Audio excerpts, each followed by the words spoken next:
In this problem, we have a floor, or rather we have a book on a floor, and it's being pushed along the floor with a force that is given to us. It starts at rest, and we're given a few other aspects about the problem, like its final speed and the mass of the block.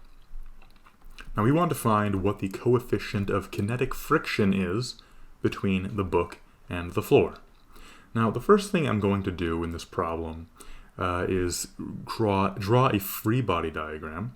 So we have its weight, of course, which is a downward weight with a magnitude of mg, and then there's also the normal force. Now let's say that the block is moving to the right here. Let's just say this is the direction of its speed, and which means that there is friction acting on the block in the opposite direction, to the left. There's a friction that way. But then there's also the force being applied to the block, which I'm just going to call capital F. This is the force that is the horizontal 25 Newton force from the broom.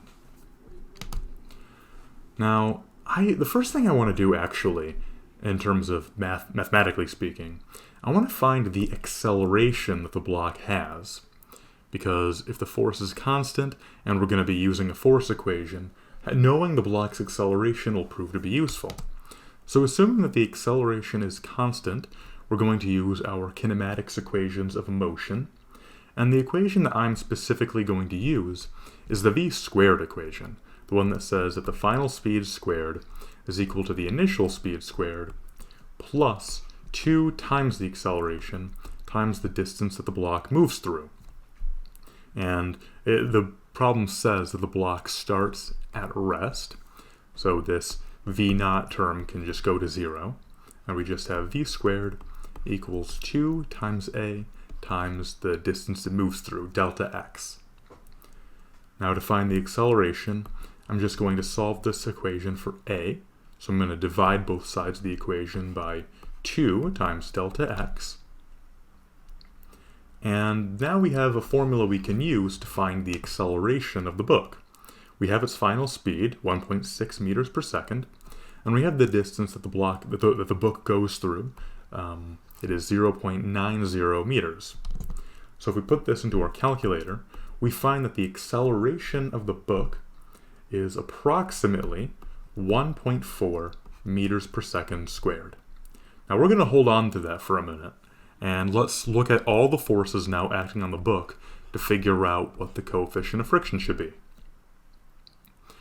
Now, there are a few forces acting on the block. I'm first just going to look at a horizontal direction right now, because there are two forces this way. There is, to the right, there is the applied force, so that's F, and then in the opposite direction, there is the frictional force. The frictional force, which by definition is equal to the coefficient of kinetic friction multiplied by the normal force. And this normal force is going to be equal to the weight of the block in this case, since there are no other vertical forces.